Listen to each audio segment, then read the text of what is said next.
الحمد لله نحمده ونستعينه ونستغفره ونؤمن به ونتوكل عليه ونعوذ بالله من شرور أنفسنا ومن سيئات أعمالنا من يهده الله فلا مضل له ومن يضلله فلا هادي له ونشهد أن لا إله إلا الله وحده لا شريك له ونشهد أن سيدنا ومولانا محمدا عبده ورسوله صلى الله تعالى على خير خلقه محمد وعلى آله وأصحابه ومن تبعهم بإحسان إلى يوم القيامة أما بعد فأعوذ بالله من الشيطان الرجيم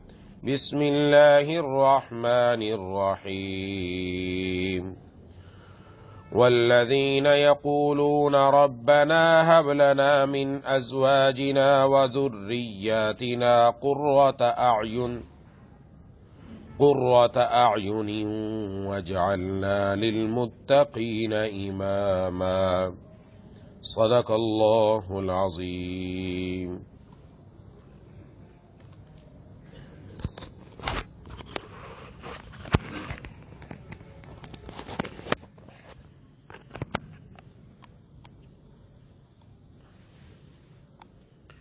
میرے دوستوں ساتھیوں اور میری ماؤں بہنوں اور بیٹیوں،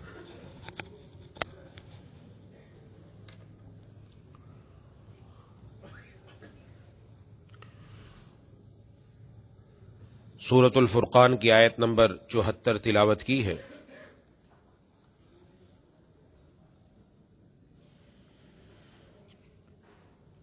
سورۃ الفرقان کے اندر اللہ تبارک و تعالی نے اپنے خاص بندوں کی کچھ نشانیاں بیان فرمائی ہیں،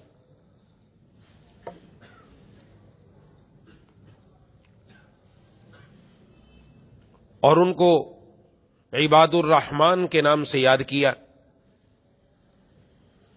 کہ رحمان کے بندے کون ہیں۔ فرمایا رحمان کے بندے وہ ہیں جن کی چال میں تواضع اور عاجزی ہے، وہ تکبر نہیں کرتے،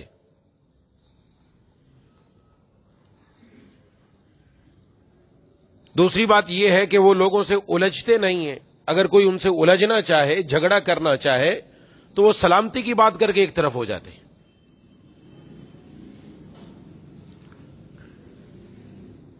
تیسری بات یہ کہ ان کے راتوں کا حال یہ ہے کہ ان کی راتیں اللہ تبارک و تعالیٰ کے سامنے قیام اور سجدے کی حالت میں گزرتی ہیں۔ اور چوتھی بات یہ کہ وہ اپنی اس ادا پر ناز نہیں کرتے، پھر اتراتے نہیں ہیں، بلکہ اللہ تبارک و تعالیٰ سے دعا کرتے رہتے ہیں، اے ہمارے رب ہمیں جہنم کے عذاب ہم سے دور کر دیجیے، اس کا ٹھکانہ، عارضی ٹھکانہ بھی برا ہے اور مستقل ٹھکانہ بھی برا ہے، یہ مانگتے رہنا چاہیے۔ پھر اس کے بعد ارشاد فرمایا کہ یہ لوگ خرچ کرنے میں بھی اللہ اور اس کے رسول کے حکم کو سامنے رکھتے ہیں، فضول خرچی اور اسراف نہیں کرتے، فضول جگہوں پر، شادیوں پر، منگنیوں پر، مختلف قسم کی تقریبات پر خام خواہ پیسہ نہیں لوٹاتے۔ آج حد سے زیادہ اسراف کیا جا رہا ہے، جو کام 2 لاکھ میں ہو سکتا ہے وہ 10 لاکھ میں ہو رہا ہے، اسراف ہے، زیادتی ہے۔ مال کے بارے میں یاد رکھیے، مال کے بارے میں صرف اتنا سوال نہیں ہے کہ خرچ کہاں کیا، مال کمایا کہاں سے، خرچ کہاں کیا، 2 سوال ہونے کل قیامت والے دن، اور کوئی بندہ اپنی جگہ سے ہٹ نہیں سکتا جب تک یہ ان سوالوں کا جواب نہ دے دے۔ تو وہ خرچ کرنے میں اسراف نہیں کرتے اور بخل بھی نہیں کرتے، اپنا ہاتھ تنگ بھی نہیں کر رکھا، جہاں خرچ کرنے کا حکم ہے وہاں خرچ کرتے ہیں، اور جہاں شریعت نے منع کیا وہاں نہیں کرتے۔ اور اس کے ساتھ وہ اللہ کے سوا کسی کو معبود نہیں پکارتے، نہ ہی کسی کو ناحق قتل کرتے ہیں، اور نہ ہی زنا کرتے ہیں. زنا نہیں کرتے، زنا کے قریب بھی نہیں جاتے. اور اللہ تبارک و تعالیٰ نے اس کے بعد ارشاد فرمایا کہ جو لوگ ان گناہوں میں مبتلا ہوں، یہ خاص طور پر جو 3 گناہ ذکر کیے گئے، اللہ کے سوا کسی اور کو معبود پکارتے ہوں، کسی کو قتل کرتے ہوں، زنا کیا، فرمایا ان کے لیے قیامت کے دن دگنا عذاب دیا جائے گا اور اس میں ذلیل و رسوا ہو کر رہیں گے. ہاں جو توبہ کر لے، توبہ کا راستہ کھلا ہے، جو توبہ کر لے، ایمان لے آئے، نیک اعمال کرے، توبہ کے بعد اپنی زندگی کو بدل دے، تو فرمایا نہ صرف ہم اس کے گناہوں کو معاف کر دیں گے بلکہ اس کے گناہوں کو نیکیوں سے بدل دیں گے. اس کے بعد ارشاد فرمایا یہ وہ لوگ ہیں عباد الرحمان کہ جو جھوٹی گواہی بھی نہیں دیتے اور باطل جگہوں پر رب کی نافرمانی کی مجلسوں میں حاضر بھی نہیں ہوتے. وہاں حاضر تو کیا ہونا، اگر قریب سے گزر ہو تو سلامتی کی بات کرتے ہوئے اور سلامتی کے ساتھ وہاں سے گزر جاتے ہیں، شریفانہ طریقے سے گزر جاتے ہیں. اور جب ان کے سامنے اپنے رب کی آیات پڑھی جاتی ہیں، اس سے نصیحت حاصل کرتے ہیں، تو اس پر اندھے اور بہرے ہو کر نہیں گرتے. دیکھتے ہیں کہ رب تعالیٰ نے ہمیں کیا حکم دیا ہے. جہاں تدبر کا حکم ہے وہاں تدبر اور غور و فکر کر کے اللہ تبارک و تعالیٰ کی معرفت حاصل کر کے اپنے رب کو پا لیتے ہیں کہ ان کی آنکھیں بھی کھلی ہیں، کان بھی کھلے ہیں. اس کے بعد اب آخر میں ارشاد فرمایا اور یہ اس دعا کا اہتمام کرتے ہیں، ربنا هب لنا من ازواجنا وذرياتنا قرۃ اعین واجعلنا للمتقین اماما، کہ اے ہمارے پروردگار ہم کو اپنی ازواج سے اور اپنی اولاد سے آنکھوں کی ٹھنڈک عطا فرما اور ہم کو متقیوں کا، پرہیزگاروں کا امام اور پیشوا بنا. اس پر کچھ باتیں میں نے پچھلی مرتبہ عرض کی تھی. یہ دونوں باتیں بہت اہم جن کی طرف قرآن کریم میں اشارہ کیا گیا ہے کہ یہ لوگ صرف اپنی ہی فکر نہیں کرتے بلکہ سب سے پہلے اپنے فکر کرنے کے ساتھ ساتھ اپنے گھر والوں کی بھی فکر کرتے ہیں، اپنی بیویوں کی اور بیویاں اپنے شوہروں کی، اور اس کے ساتھ ساتھ اپنی اولاد کی بھی فکر کرتے ہیں کہ ان کے ذریعے آنکھیں ٹھنڈی ہو جائیں. اولاد کو آخر میں رکھا ہے، بعد میں رکھا ہے، پہلے ازواج کا ذکر ہے. بڑا اہم اشارہ کیا گیا کہ اولاد کے لیے ہم چاہیں کہ وہ آنکھوں کی ٹھنڈک بن جائے، اس سے پہلے اپنے گھر کے ماحول کو ٹھیک کرنا پڑے گا. اس کا تعلق ہے ازدواجی زندگی سے. ایک نئی شروع ہونے والی زندگی جس کے بعد اللہ تعالیٰ اولاد کی نعمت عطا فرماتے ہیں، اس اولاد کی نعمت سے پہلے جو ازواج ہے یہ دونوں آپس میں ایسے بن جائیں کہ ایک دوسرے کے لیے آنکھوں کی ٹھنڈک بنے. اس کے لیے میں نے دونوں باتیں عرض کر دی تھی کہ نیک بیوی کون ہوتی ہے، نیک شوہر کون ہوتا ہے. یہاں شوہر کو اپنی بیوی کی قدر کرنی چاہیے، بیوی کو بھی شوہر کی قدر کرنی چاہیے. اللہ تبارک و تعالیٰ نے توازن رکھا ہے، بہت ہی اہم ہے. اگر ہم توجہ کریں نا، بات بڑی اہم ہے، بڑا توازن رکھا ہے. جہاں ایک طرف حکم ہے بیوی کو شوہر کے بارے میں، شوہر کا درجہ بیان کرتے ہوئے کہ جناب نبی کریم صلی اللہ علیہ وسلم نے ارشاد فرمایا اگر کسی کو سجدہ کرنے کا حکم ہوتا تو شوہر کو سجدہ کرنے کا حکم دیتا کہ بیوی شوہر کو سجدہ کرے. اس سے اشارہ ہے کہ اللہ تبارک و تعالیٰ اور اس کے رسول کے بعد سب سے زیادہ حق عورت کے ذمہ اس کے شوہر کا ہے. بہت بڑی بات ہے. اب جب کوئی عورت اپنے دل میں یہ بات رکھے گی تو اپنی شوہر کی اطاعت اور فرما برداری کرنا اور اپنے گھر کو جنت بنانا اس کے لیے آسان ہوگا. یہ بات ذہن میں رکھنی چاہیے. دنیا کے اندر آدمی سفر کرتا ہے تو ظاہر ہے سفر میں کسی نہ کسی کو اپنا بڑا بناتے ہیں، امیر بناتے ہیں.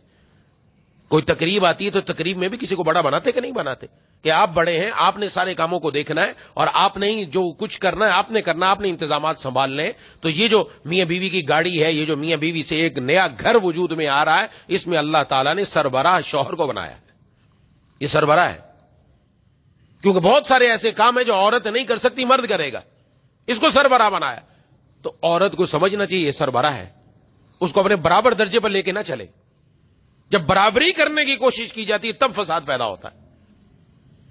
تو اس لیے یہ ابھی جو بات عرض کر رہا ہوں کہ ہب لنا من ازواجنا وذریاتنا قرۃ اعین، اس کے لیے ضروری ہے کہ ہر ایک دوسرے کا حق پہچانے، قدر پہچانے کہ اللہ تبارک و تعالی نے رشتہ معمولی قائم نہیں کیا. یہ رشتہ کوئی 2 4 6 8 10 دن 12 دن کا نہیں ہے. یہ رشتہ مرتے دم تک چلے گا اور قیامت کے دن بھی یہی شوہر اور بیوی ایک دوسرے کے ساتھی ہوں گے. کوئی الگ الگ نہیں ہونا، انہوں نے یہی ساتھی ہوں گے. یہ سمجھنا چاہیے. اور مزاج مختلف ہے، یہ دنیا کے اندر ہے. باپ کا بیٹے سے مزاج نہیں ملتا، بیٹے کا باپ سے مزاج نہیں ملتا، بیٹی کا ماں سے مزاج نہیں ملتا، ماں کا بیٹی سے مزاج نہیں ملتا. اپنا خون ہے، اپنا خون ہوتے ہوئے مزاج نہیں ملتا. تو یہاں تو شوہر الگ گھرانے سے اور عورت الگ گھرانے سے، تو دونوں کا مزاج کا ملنا 100% مل جائے ممکن نہیں ہوتا. تھوڑی سی اونچ نیچ رہتی ہے، چونچا ہوتی رہتی ہے، اس چونچا کو برداشت کرنا ہے. لیکن شوہر کا کام ہے یہ. شوہر کو بھی قدر کرنی چاہیے. سوچنا چاہیے کہ اگر لڑکے کو کہا جاتا کہ تو اپنے ماں باپ کو چھوڑ کر بیوی کے ساتھ اس کے گھر میں رہے گا تو اس کے دل پر کیا گزرتی. یہ سوچنا چاہیے. اس کو اپنے دوستوں کو چھوڑنا پڑتا، ماں باپ کا گھر چھوڑنا پڑتا، اپنے عزیز و اقارب کو چھوڑنا پڑتا، اور سب کچھ چھوڑ چھاڑ کر وہ جاتا بیوی کے ساتھ رہتا تو کیا دل پر گزرتی. ایک عورت وہ اپنے ماں باپ کو چھوڑتی ہے، وہ ماں باپ جس نے اس کو پالا، نازوں میں رکھا. وہ عورت اپنی گھر میں شہزادی تھی، وہ اپنے گھر کے اندر جو منہ سے نکلا باپ نے پورا کیا. باپ کوشش کرتا ہے اپنی بیٹیوں کی خواہشات پوری کرنے کا. وہ گھر سے آئی ہے جہاں وہ اپنے ماں باپ کو چھوڑا، اپنی سہیلیوں کو چھوڑا، اپنے عزیز و اقارب کو چھوڑا، اپنے شہر کو چھوڑا، اپنے ملک کو چھوڑا. اب وہ ہمیشہ کے لیے ایک شوہر کے لیے ہو کر رہ گئی. اس کی اجازت کے بغیر وہ گھر سے نکلتی نہیں ہے، اس کے ساتھ رہتی ہے. قدر کرنی چاہیے کہ یہ اس نے بہت بڑی قربانی دے کر آئی ہے. حکیم علوم مدحت تھانوی رحمہ اللہ نے فرمایا اس نادان لڑکی سے سبق سیکھ لیتے. نادان اس لیے کا پیار سے کہا جاتا ہے، اس سے سبق سیکھ لیتے. فرمایا یہ اس نے 2 بول بولے. بچی نے جب اس سے جا کر پوچھا جاتا ہے کہ فلاں لڑکے کے ساتھ تمہارا نکاح کیا جا رہا ہے، وہ کب کہتی ہے قبول ہے. یہ 2 بول بولے. فرمایا 2 بول بولنے کی اس نے اتنی لاج رکھی ہے کہ سب کچھ چھوڑ چھاڑ کر وہ صرف ایک شوہر کی ہو کر رہ گئی کہ میں نے اس کے لیے سب قربانیاں دی ہیں. اب وہ اپنے اس گھر کو بنانے کی کوشش کرتی ہے. اس گھر میں آ گئی تو فرمایا کہ تم بھی سوچو، تم نے بھی 2 بول بولے تھے، ایک لا الہ الا اللہ، ایک محمد الرسول اللہ. تم نے ان 2 بولوں کی کیا لاج رکھی ہے. یہ مجھ سے اور آپ سے، ہر ایک مرد اور عورت سے مطالبہ ہے. جہاں وہ اس 2 بول بول کی لاج رکھی جا رہی، اس سے پہلے 2 بول بول کر ہم آئے، اس کی لاج رکھنا زیادہ اہم ہے. اور اس میں قرآن و حدیث میں دونوں میں حکم بیان کیا گیا، مردوں کا حق کیا ہے، عورت کا حق کیا ہے. تو قدردانی کرنی ہو. شوہروں کو بھی بیویوں کی قدردانی کرنی چاہیے. بڑی قربانیاں دے کر آئی، معمولی بات نہیں ہے. اب پہلے وہ اپنے دل کا غم کس کو سناتی تھی؟ باپ کو سناتی تھی، بھائی کو سناتی تھی، گھر میں سناتی تھی. ہاں اب کس کو سنائے گی؟ اب وہ شوہر ہی ہے. اور شوہر لے دے کے گھر میں آئے گا تو غصے میں آئے گا، اور اگر وہ اس کی بات سننے کے لیے تیار نہیں تو کیا بنے گا؟ فساد اور جھگڑا نہیں ہوگا تو اور کیا ہوگا؟ تو حق رکھا ہے شریعت نے، ایک دوسرے کی قدر کرے. بیوی شوہر کی، شوہر بیوی کی. بیوی کو سمجھنا چاہیے کہ شوہر کو اللہ نے مقام دیا، اس مقام پر جہاں اس کو دیا وہ مقام اگر شوہر کو دے دیا جائے تو گھر میں فساد نہیں ہوگا. ہاں اللہ یہ کہ بعض شوہر بھی ایسے ہوتے ہیں کہ ذہن ان کا خراب ہوتا ہے، اس کا مزاج خراب ہوتا ہے، مزاج تکبر اور میں کا بت بڑھا ہوا ہوتا ہے. اور بعض نوجوانوں میں آج کل بہت گندی عادت پڑ گئی، یہ سمجھ لو اچھے طریقے سے. شادی کے بعد اپنی بیوی سے اس کا ماضی پوچھا جاتا ہے کہ تیرا ماضی کیسا گزرا. اللہ ماضی کا نہیں پوچھ رہا، تمہیں کس نے حق دیا ماضی پوچھنے کا؟ اب چند دن سے میرے پاس اتنے سوال آ رہے میں بتا نہیں سکتا. حیران ہوں کہ کیسی زندگی گزر رہی ہے. قسمیں دے رہا ہے، شرم نہیں آئی اس کو جو اللہ تبارک و تعالی ماضی کیا وہ 100 سال بھی رب کی نافرمانی کرے اور رب کے در پر آ جائے، اللہ اس کو یہ نہیں کہتا کہ تو 100 سال کر کے کیا آیا ہے. اس کو کبھی اس کے اوپر تانا نہیں دیا جاتا، رب کے در پر آ کر اس کو معافی کا پروانہ مل جاتا ہے. اور اللہ نہ صرف اس کو معافی کا پروانہ دیتا، اپنے دوستوں میں شامل کرتے ہیں. یہ ظالم اپنی بیوی اور اپنی زندگی خراب کرنے پر تلا ہوا ہے کہ ماضی کیسا گزرا تیرا، ماضی کیسا بھی گزرا، اب اپنی زندگی کو ٹھیک کرو. ماضی کا کس نے کہا؟ ماضی کا اتنی شوق تھا تو پہلے جا کے تحقیق کرتا نا، نکاح کرنے سے پہلے. خدا کے لیے سمجھنا چاہیے، اپنے دماغوں کو ٹھیک رکھنا چاہیے. کہاں پر پہنچ چکے ہیں آج ہم؟ غیر فطری طریقہ زندگی دیکھ کر غیر فطری زندگی گزارنے کی کوشش کرتے ہیں. ہم نے کیا دیکھا؟ ٹک ٹاک دیکھا، ہم نے گندی فلمیں دیکھی، ہم نے موبائلوں کے اوپر جو چیزیں دیکھی ہیں سمجھتے ہیں کہ شاید لائف اور زندگی اس طرح گزرتی ہے، اس طرح نہیں گزرتی. یہ صرف ڈراموں میں ہوتے ہیں، یہ صرف فلموں میں ہوتا ہے، یہ صرف ٹک ٹاک پر ہوتا ہے. ان کے گھروں میں جا کر دیکھو ان کی لائف کیسی اور زندگی کیسے گزر رہی ہے. حقیقت میں ایسی زندگی نہیں گزرتی. اللہ اور اس کے رسول صلی اللہ علیہ وسلم نے اللہ نے اپنے رسول کو حکم دیا، رسول اللہ صلی اللہ علیہ وسلم نے جو زندگی گزار کر دکھائی ہے وہ فطری زندگی گزار کر دکھائے. اس کے مطابق اگر آج ہم اپنی فطرت اسی کے مطابق زندگی گزارنا شروع کر دیں، ہمارا گھر یقیناً جنت بن جائے گا. ہم غلط طرف جا رہے ہیں، خدا کے لیے سمجھیں بات کو. تو جہاں شوہر کی عزت احترام اور اس کی فضیلت بیان کی گئی ہے، وہاں عورت کے بارے میں بھی بیان کیا گیا. جناب نبی کریم صلی اللہ علیہ وسلم نے وصیت فرمائی استوصوا بالنساء، عورتوں کے بارے میں وصیت قبول کرو. تم وصیت کی ہے آپ صلی اللہ علیہ وسلم نے فرمایا کہ عورت ٹیڑھی پسلی سے پیدا ہوئی ہے.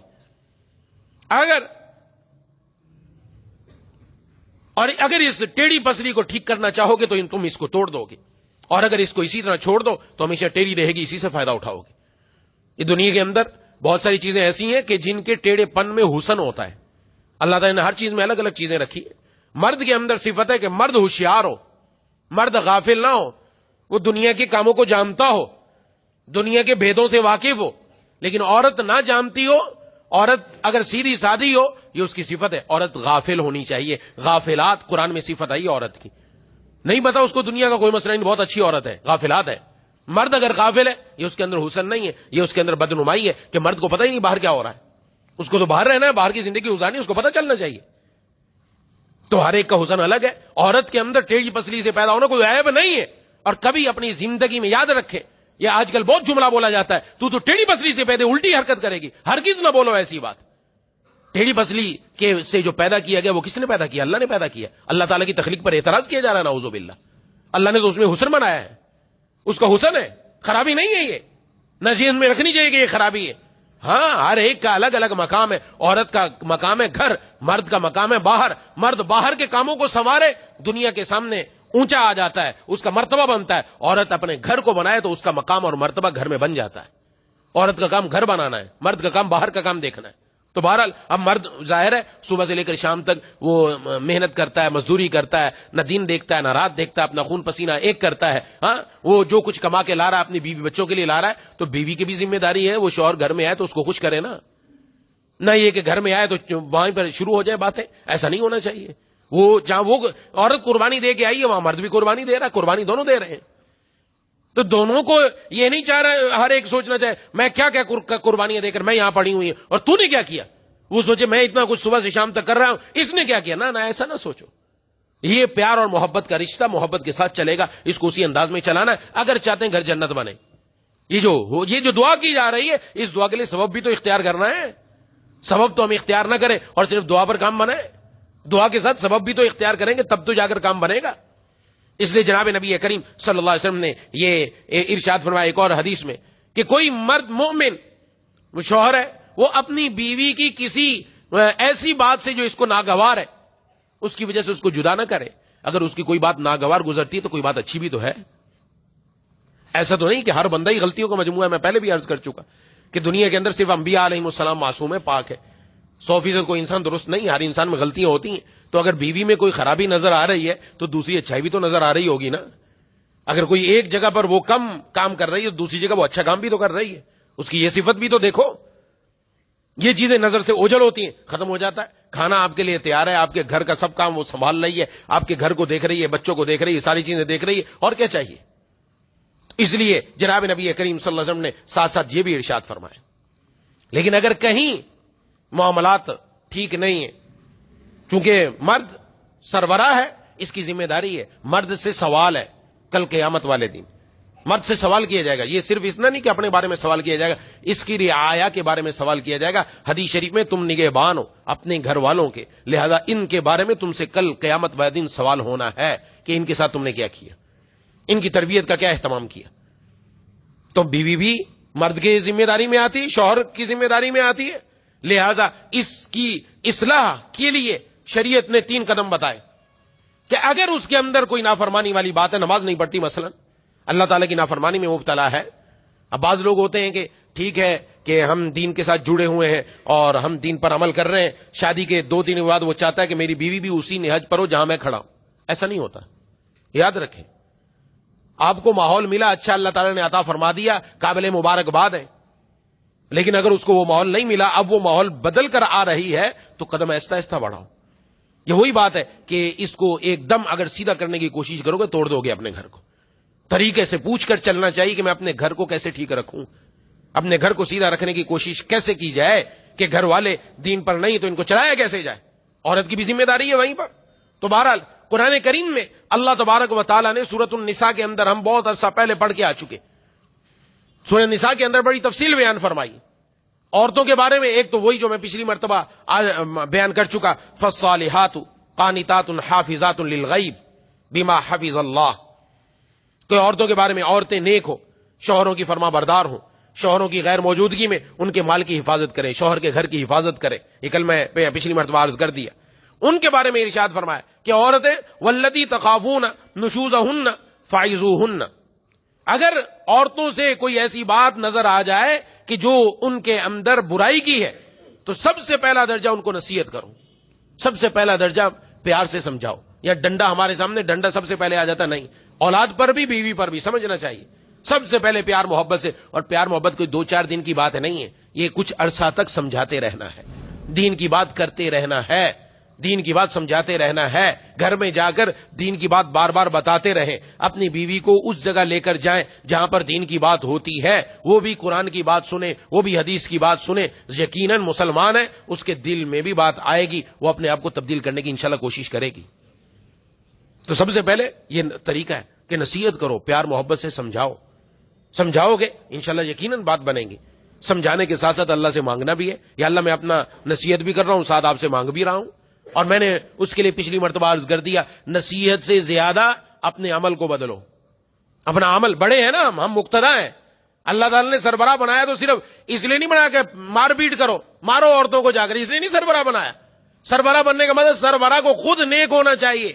وہ چاہتا ہے وجعلنا للمتقین اماما کہ میں پرہیزگاروں کا امام پیشوا بن جاؤں. کیسے بنے گا؟ خود پرہیزگار ہوگا تو پیشوا بنے گا نا. خود ہی پرہیزگار نہیں تو کیا بنے گا؟ اپنے اندر تبدیلی ہو، اپنے اندر نیکی ہو. جب یہ اپنے اندر نیکی ہوگی تو پھر بات بھی اثر رکھے گی، بات بھی اثر کرے گی. لہذا پیار محبت سے سمجھے. پہلا درجہ یہ ہے فعظوہن. سمجھایا، ایک عرصہ تک سمجھایا کہ بات اب سمجھ میں نہیں آ رہی، بار بار بتانے سے بھی بات سمجھ میں نہیں آ رہی. تو دوسرا اللہ تبارک و تعالی نے فرمایا وہجروہن فی المضاجع. اب ان کو ان کے بستروں میں چھوڑ دو. یہ بھی ایک تنبیہ ہے، یہ بھی ایک تادیبی کارروائی ہے. کیا کہ اپنا بستر اپنی بیوی سے الگ کر دو. یہ مطلب نہیں کہ گھر سے نکال دو. آج تو مصیبت یہ بنی پڑی، رات کے 12 بجے اور بیوی کو مار پیٹ کے گھر سے باہر نکال دیا. بڑا تو نے بادشاہ کا کام کیا، بڑا تو نے پہلوانوں کا کام کیا. یہ قیامت قبر میں جاؤ پتہ چلے گا جب گردن پکڑی جائے گی، پھر دیکھیں گے پہلوانی کدھر ہے. پھر جو ادھر کسی غریب اور ضعیف عورت کے اوپر جو کام کیا، کل قیامت والے دن اس کا پتہ چلنا پڑے گا، اس کا حساب دینا پڑے گا. ہرگز جائز نہیں ہے یہ کام کرنا جو کیا جاتا ہے، جائز نہیں ہے. آگے میں جا کے عرض کرنے والا ہوں. بستر میں چھوڑ دو، کیا مطلب؟ بستر الگ کر دو. اسی کمرے میں الگ ہو جاؤ یا کمرے سے چھوڑ کر دوسرے کمرے میں. صرف بستر الگ کرنے کی بات ہے، یہ بات نہیں کہ بات بھی نہ کرو، یہ نہیں کہا گیا. یہ بستر الگ کرنا ہی عورت کے لیے ایک سزا دی گئی کہ اس کے ساتھ نہ لیٹو. بات جاری رکھنی ہے، اپنی بات نہیں ختم کرنے کا حکم دیا گیا کہ بات جاری رکھو، سمجھاتے بھی رہو ساتھ ساتھ. اور یہ ایک دوسری تادیبی کارروائی، اس سے فرق پڑے گا اور یقیناً پڑ جاتا ہے، بہت پڑ جاتا ہے. بہت سارے ایسے گھرانوں میں ایسی باتیں سامنے آتی ہیں. پہلی بات جو میں نے پیار و محبت والی بتائی نا، پیار و محبت، اس سے بڑا اگر سمجھانے کا انداز انسان کا اچھا ہو تو کام بن جاتا ہے. سمجھانے کا انداز اچھا ہو تو 1-2 وقت کی اگر بندہ اس کے ہاتھ کی بنی ہوئی روٹی نہ کھائے، اس سے بھی فرق پڑتا ہے. اس سے کام نہ کروائے تو اس سے بھی فرق پڑتا ہے. اپنا کام خود کرنے لگ جائے فرق پڑتا ہے. کوئی تربیت کے طریقے ہوتے ہیں. ہم نے تو تربیت کا طریقہ سمجھا ڈنڈا. یہ ڈنڈا آخر میں اترا ہے، پہلے نہیں آیا. حضرت اما عائشہ صدیقہ رضی اللہ تعالیٰ عنہ فرماتی ہیں جناب نبی کریم صلی اللہ علیہ وسلم نے اپنی زندگی میں کبھی کسی بیوی پر ہاتھ نہیں اٹھایا. یہ سنت کون کرے؟ اس سنت پر عمل کون کرے گا؟ کھانے پینے کی سنت یاد ہے کہ فلانی میٹھا بھی کھانا ہے، یہ بھی کھانا ہے، وہ بھی کھانا ہے. یہ سنت یاد نہیں ہے. آپ نے کبھی ہاتھ نہیں اٹھایا کسی کے اوپر، بہت بڑی بات ہے.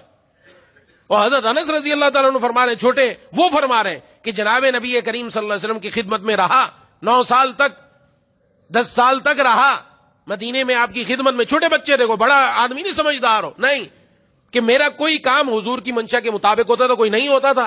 لیکن آپ نے زندگی بھر مجھے کبھی اف تک نہیں کہا. باہر کے بندے کو اف نہیں کہا تو گھر میں کیا کہا ہوگا؟ یہ ہمیشہ یاد رکھنے کی بات ہے کہ آپ صلی اللہ علیہ وسلم کا گھر کا نظام ایسا تھا تو آپ نے کبھی ہاتھ نہیں اٹھایا. تو بہرحال یہ دوسری سزا، یہ دوسرا سٹیپ ہے، دوسرا قدم ہے. پہلے والا کر کے دیکھ لیا عرصہ دراز تک، اب دوسرا قدم اٹھایا جائے. یہ دوسرے قدم اٹھا کر اب اس سے یقیناً اصلاح ہو جائے گی، ساتھ مانگنے کا بھی اہتمام. اور تیسری بات، پھر اس کے بعد ارشاد فرمایا کہ اب بھی نہ ہو وَضْرِبُوهُنَّ، اب ان کو مار سکتے ہو. مارنے کا مطلب کیا ہے؟ کیسی مار، کہاں تک مارنے کی اجازت ہے، یہ بھی شریعت نے بتایا. آپ صلی اللہ علیہ وسلم نے جو خطبہ حجۃ الوداع دیا، عورتوں کے بارے میں بڑی آپ نے نصیحتیں فرمائی، اس میں آپ نے فرمایا وَضْرِبُوهُنَّ ضَرْبًا غَيْرَ مُبَرَّحٍ. مارنے کی اتنی اجازت ہے، پہلے عرض کر چکا، چہرے پر مارنے کی کسی کو اجازت نہیں. باپ اپنے بیٹے کے چہرے پر نہیں مار سکتا. آج باپ کیا ہو، ماں کیا ہو، اٹھا کے منہ پر تھپڑ مار دیا، گال پر تھپڑ مار دیا، رخسار سجا کے رکھ دیا، جائز نہیں ہے. کل قیامت والے دن حساب دینا پڑے گا. یہ بچہ ہمارا بعد میں، اللہ کا بندہ پہلے ہے. یہ ہم نے خریدا نہیں ہے کہ خرید کر لیا ہے، جیسا منہ آیا اٹھا کر اس کے ساتھ چلتا کر دیا کام. اس کی اجازت نہیں ہے. چہرے پر مارنے کی ہر کی اجازت نہیں. خاص طور پر آج کا دور، اب بچے بھی تیزی سے آگے بڑھ رہے ہیں، بہت ساری باتیں ان کے سامنے آ رہی. عزت نفس بڑی چیز ہے. بچے کی عزت نفس مجروح ہو گئی تو یہ بچہ ہمارا نہیں رہے گا، کسی اور کا بن جائے گا. جہاں سے اس کو پیار ملے گا وہاں چلا جائے گا. سمجھنا چاہیے، خدا کے لیے بات سمجھے. تو چہرے پر مارنے کی کسی کو اجازت، استاد ہو، بڑا ہو، کوئی ہو، کسی کو چہرے پر مارنے کی ہرگز اجازت نہیں. کوئی گنجائش نہیں. یاد رکھ، کوئی گنجائش نہیں. کسی جگہ ذرہ برابر بھی اجازت نہیں.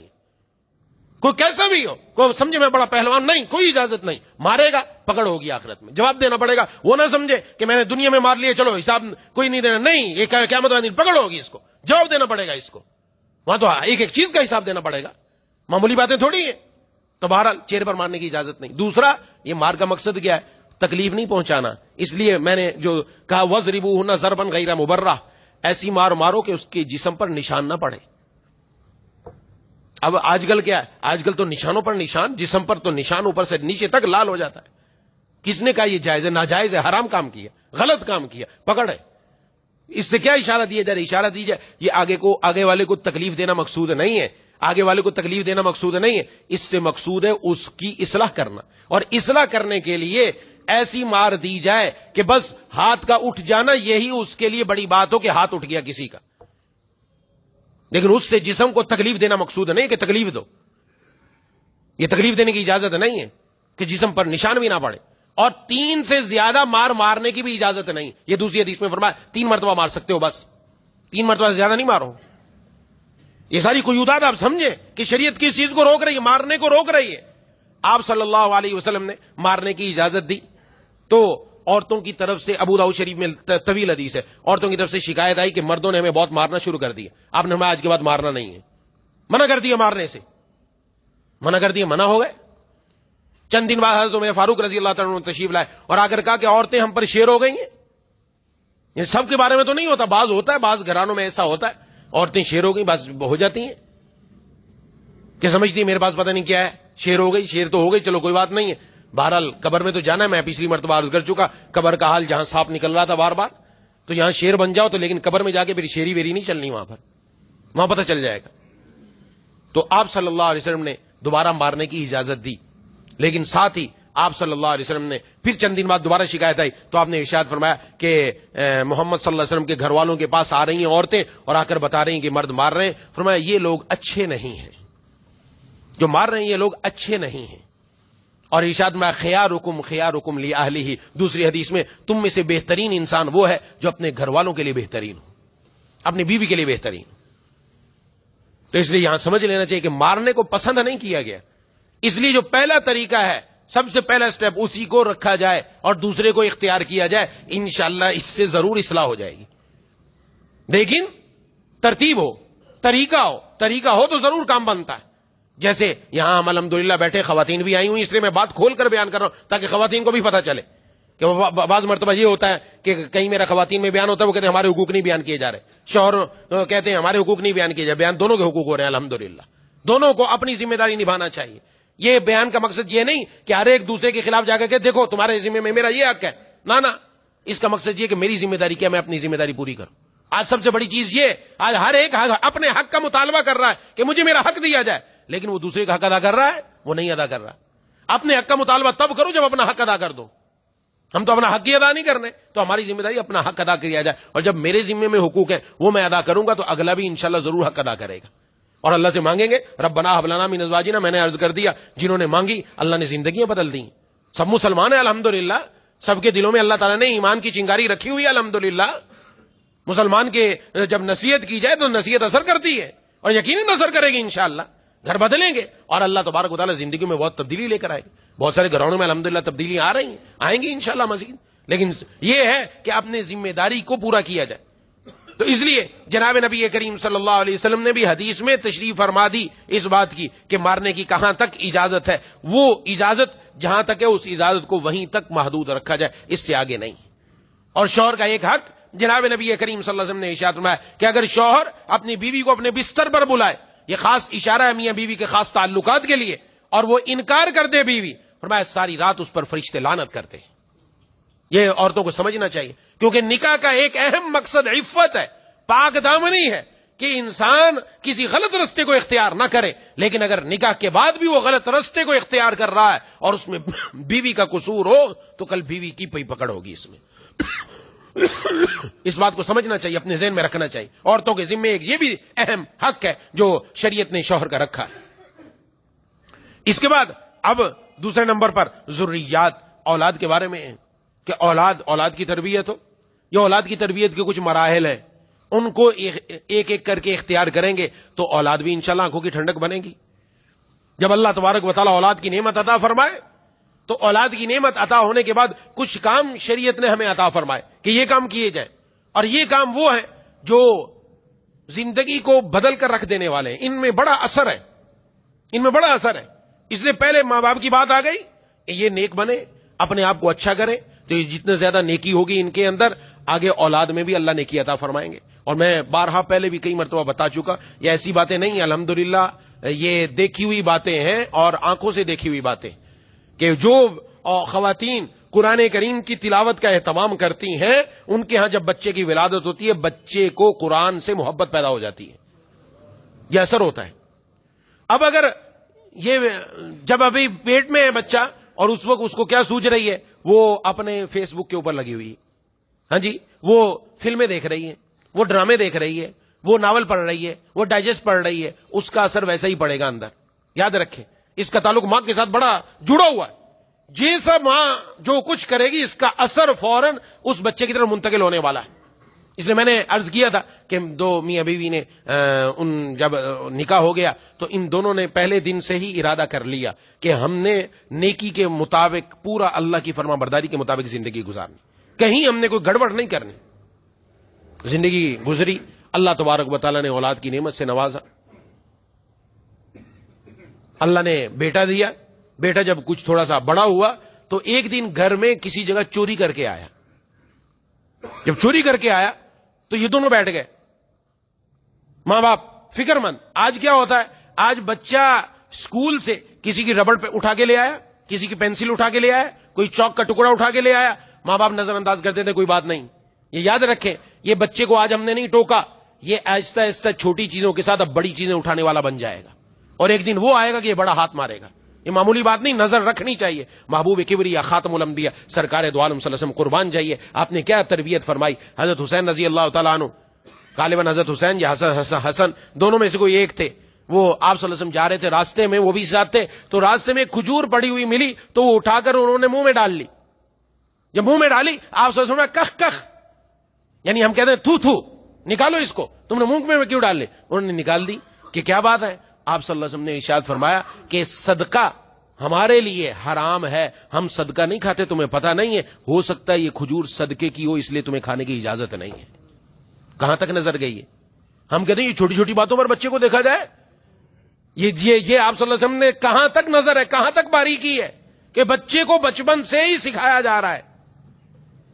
حضرت عبداللہ بن عباس رضی اللہ تعالیٰ عنہ 9 عمر ہیں, ابھی یہ کوئی بہت بڑی عمر نہیں تھی ان کی, کہ آپ صلی اللہ علیہ وسلم ان کو سکھا رہے ہیں, اپنے سواری کے پیچھے بٹھایا اور فرمایا کہ حضرت عبداللہ بن عباس رضی اللہ تعالیٰ عنہ سے کہ تم نے جب مانگنا ہے تو فرمایا اللہ سے مانگا کرو. فرمایا تو اللہ تعالیٰ کا خیال رکھ, اللہ تیرا خیال رکھیں گے. تو اللہ تعالیٰ کے احکام پر عمل کر، اللہ تیری حفاظت فرمائیں گے. سمجھا رہے ہیں، ابھی عقیدہ بنا رہے ہیں، ابھی توجہ اللہ تبارک و تعالیٰ کی طرف کروا رہے ہیں کہ ان کا ذہن اللہ تبارک و تعالیٰ کی طرف بن جائے. آپ صلی اللہ علیہ وسلم نے فرمایا، بچوں کو سکھایا، تبھی تو بچے ایسے تھے جو جناب نبی کریم صلی اللہ علیہ وسلم کے لیے اپنی جان دینا گوارا کر لیتے تھے. ابو جہل کو قتل کرنے والے کون تھے؟ وہ بچے ہی تھے دونوں. یہ ان کے اندر جذبہ کہاں سے آیا؟ یہ جذبہ وہیں سے آیا. آج ماں باپ سکھاتے نہیں. آپ صلی اللہ علیہ وسلم کا، آپ صلی اللہ علیہ وسلم کی محبت اور حضرات صحابہ کرام کی محبت، اللہ کی محبت، نیک لوگوں کی محبت ان کے دلوں میں ہو تو کام کریں گے انشاءاللہ، کام تو بنے گا. تو وہ ان دونوں کا بتا رہا ہوں، دونوں بیٹھ گئے. تو میں یہ عرض کر رہا ہوں، ماؤں کو خاص طور پر خیال رکھنا چاہیے، کیونکہ ماؤں کی ذمہ داری ہے تربیت ہی. یہ تربیت کریں، باپ نے بھی ساتھ حصہ ڈالنا ہے، ایسا نہیں کہ وہ حصہ نہ ڈالے. ماں نے بھی تربیت کرنی ہے، باپ نے بھی کرنی ہے، زیادہ حصہ ماں کا ہے. تو ایسا بچہ اگر گھر میں کوئی چیز لا رہا ہے نا، تو اس سے پوچھو، بیٹا کیوں لائے تم؟ کیوں اٹھا کے لائے؟ تمہیں گھر سے چیز نہیں ملی، آپ کو جو چیز کی ضرورت ہے وہ ہم سے لو، ہم سے لو. حضرت شیخ الحدیث مولانا ذکی رحمۃ اللہ علیہ نے اپنی آپ بیتی میں لکھا ہے کہ ہمارے والد صاحب کی طرف سے باہر اگر مٹھائی بٹتی نا، تو مٹھائی لینے کی اجازت نہیں ہوتی تھی کہ تم نے کسی سے نہیں لینی، اگر تمہیں لینی ہے مجھے آ کر بتاؤ، میں خود تمہیں دلواؤں گا. عجیب لوگ تھے یہ. ان لوگوں کو دیکھ کر صحابہ کرام کا دور یاد آتا ہے. عجیب. فرمایا کہ میرے والد صاحب مجھے پیسے دیتے تھے، ان پیسوں سے مجھے صرف کتابیں خریدنے کی اجازت ہوتی تھی. مجھے پتا تھا کوئی ہر چیز نہیں لے سکتا تھا، لیکن جدھر مجھے پیسہ دیے ادھر والدہ کو میری بتا دیا کہ ذکریہ کو پیسے دیے. وہ آگے مجھے کیا کہتی؟ وہ آگے یہ نہیں کہتی فلانا کام کر لے، تو فلاں چیز کھا لے. وہ آگے مجھے ترغیب دیتی کہ اللہ کے راستے میں صدقہ کر دے. سبحان اللہ، کیا بات ہے. یہ میاں بیوی ہیں. کہا بس اس وقت سے صدقہ کرنے کی ایسی عادت پڑی ہے کہ ہاتھ میں پیسہ رہتا نہیں، اللہ غیب سے ضرورتیں پوری فرما دیتے. پیسہ نہیں ہے ہاتھ میں، پڑھیں گے تو پتہ چلے گا. آج ہماری مصیبت یہ ہے، ہم تو حضور کی سیرت ہی نہیں پڑھتے. سیرت پڑھنا شروع کرتے دماغ ہل جائے گا، بدل جائے گا، ترجیحات بدل جائیں گی، زندگی انشاءاللہ بدل جائے گی. اپنے محبوب کے طریقوں کو پڑھے تو صحیح. یہ تو میں ابھی اکابر کی بات بتا رہا ہوں. تو دونوں سر جوڑ کے بیٹھ کے ہوا کیا؟ تو بیوی نے شوہر سے پوچھا کہ بھئی اس بچے نے چوری کیوں کی؟ یقیناً ہم میں سے کوئی غلطی ہوئی ہے جس کی وجہ سے اس بچے نے ہاتھ مارا ہے. ہم نے تو خوب کوشش کی تھی کہ نیکی اختیار کرے، پھر اس کی وجہ سے کیا ہوا؟ تو دونوں نے بہت سوچو بچار کی. آخر میں شوہر نے کہا ہاں مجھ سے غلطی ہوئی. کہ کیا غلطی ہوئی؟ کہ یہ پڑوسیوں کے گھر میں ان کے ہاں درخت لگا ہوا تھا اس کا بیر کا، تو ان کی ایک ٹہنی ہمارے گھر کی طرف آ رہی تھی، میں نے اس سے ایک بیر توڑ کر کھایا. آج اس کا نتیجہ ہے کہ میرے بیٹے نے چوری کی ہے. اب سمجھ لیں بات کو. اس سے سمجھ آ رہی ہے بات کہ نافرمانی کا اثر بیٹے کی طرف منتقل ہوا. اگر باپ فرما بردار ہو تو اس کا اثر بیٹے کی طرف منتقل نہیں ہوگا. باپ اگر پرہیزگار ہو، باپ اگر متقی ہو، ماں اگر نیک ہو، ماں اگر دیندار ہو، ماں اگر قرآن پڑھنے والی ہو. اب سمجھیں بات کو کہ نکاح کے لیے شریعت نے دین کو کیوں اختیار کرنے کا حکم دیا ہے کہ دین کو لو، دین کو لو، دین کو لو، دین کو لو. دوسری چیزیں بعد میں، سب سے اول دین ہے. اس کا اثر اولاد پر ہے. آج ہر کوئی چاہتا ہے، اپنے جتنے بھی ماں باپ ہیں وہ چاہتے ہیں ہماری اولاد بڑی اچھی بنے، ہمارے مرنے کے بعد بچے کی زندگی اچھی گزر جائے. یا بھی یہ بھی سوچا بچے کے مرنے کے بعد بچے کی اگلی زندگی بھی اچھی گزر جائے. ہمارے مرنے کے بعد تو گزر جائے، لیکن بچے کے مرنے کے بعد بچے کی اگلی زندگی کیسے گزرے گی، اس کے لیے ابھی سے تربیت ہے. تو بہرحال پہلی چیز ان دونوں کی فرما برداری ہے، نیک ہے. جب بچہ ہو جائے تو اس کے بارے میں شریعت نے کچھ احکام دیے. سب سے پہلے خوشی کا اظہار کہ اللہ تبارک و تعالی نے ہمیں بیٹے کی نعمت سے نوازا، بیٹی کی نعمت سے نوازا، خاص طور پر بیٹی کی نعمت سے. آج کل یہ بہت ہے، مشرکین کی طرح بہت سارے گھرانوں میں اب تک یہ باتیں پائی جاتی ہیں. یعنی یہاں تک بات آ چکی ہے کہ طلاقیں ہو جاتی ہیں. گھر میں جو بڑی بن کر بیٹھی ہے ساس، کہ تمہارے ہاں اگر بیٹی ہوئی تو پھر تیرا گھر میں داخلہ نہیں ہو سکتا. تو کون ہے؟ تو بھی تو بیٹی ہے، اللہ کی بندی. اگر تیرے گھر پہ بھی پابندی لگ جاتی تو تمہارا گھر بستا. خود سوچنا چاہیے، یہ بھی تو بیٹی ہے کسی کی، تبھی تو آگے بیٹیوں پر بیٹیاں آئی ہیں. اگر یہ نہ ہوتی تو کہاں سے آتی بیٹیاں؟ پتہ نہیں کیوں نہیں سمجھتی بات کو. وہ گھر برباد ہو رہے ہیں. بہت سارے گھرانوں میں ایسا ہے. بیٹی بھی اللہ کی نعمت ہے. اور میرے مرشد عارف باللہ مجدد زمانہ حضرت اقدس حضرت مولانا شاہ حکیم محمد اختر صاحب نور اللہ مرکز ارشاد فرمایا کرتے تھے، فرمایا جس کو اللہ تعالیٰ بیٹی کی نعمت سے نوازے تو پھر اور آگے بیٹی کی بیٹی ہو رہی ہے تو اس کو تو خوش ہونا چاہیے کہ حضور صلی اللہ علیہ وسلم کی سنت زندہ ہو رہی ہے. کیونکہ آپ صلی اللہ علیہ وسلم نانا بنے، دادا نہیں بنے. آپ کی نسل بچیوں سے چلی ہے. اور کیا بچیوں سے آپ نے پیار فرمایا اپنی بیٹیوں سے؟ تو یہ کون سی بات ہو گئی؟ تو بچی پر خوشی زیادہ رکھنی چاہیے، خوب خوشی کا اظہار کرنا چاہیے. الحمدللہ اللہ تعالیٰ نے نعمت عطا فرمائی. منہ نیچے گرا کر اور کسی کو بتا نہیں رہا، چھپ رہا ہے دائیں بائیں، اب بھی ہو رہا ہے. یہ میں اس لیے عرض کر رہا ہوں کہ ہم ترقی یافتہ دور ہو گیا, سب باتیں پتہ بھی چل گئی, پھر بھی پتہ نہیں ہمارے اندر ابھی تک وہ دور جاہلیت والے, وہ ہندوؤں والے طریقے ابھی تک دماغوں میں بھرے ہوئے ہیں. بعض خواتین یہ کرتی ہیں, بچی پیدا ہوئی خوشی زیادہ مناؤ, کہ بچیوں کے بارے میں جناب نبی کریم صلی اللہ علیہ وسلم نے زیادہ فضیلتیں ارشاد فرمائی ہیں. فرمایا کسی کے ہاں 3 بچیاں تھیں, اس نے ان 3 بچیوں کو بڑا جب ہوئی ان کا نکاح کر دیا, ان کے اپنے گھر کا کر دیا, تربیت ان کی سب کچھ کیا. فرمایا اللہ تعالیٰ ان 3 بچیوں کی وجہ سے اس کے والد کو جنت میں داخل فرما دیں. صحابیات نے عرض کیا 2 کے بارے میں, فرمایا 2 کے بارے میں بھی یہی حکم ہے, اور ایک روایت میں 1 کے بارے میں بھی یہی حکم ہے. تو اس میں کون سا مسئلہ ہے؟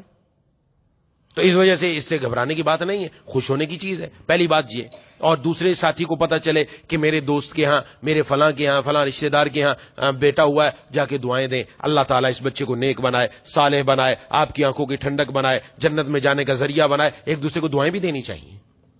مٹھائی کا تقاضا ہو جاتا ہے, مٹھائی کی تو لینے لائی نہیں, ہاں تو مٹھائی کھا کے کیا کرنا, دعائیں دیں. یہ دعاؤں کی سوغات دیں آپ, یہ دعاؤں کی سوغات دے دی, کام بن جائے گا انشاءاللہ اس دعاؤں کی سوغات سے.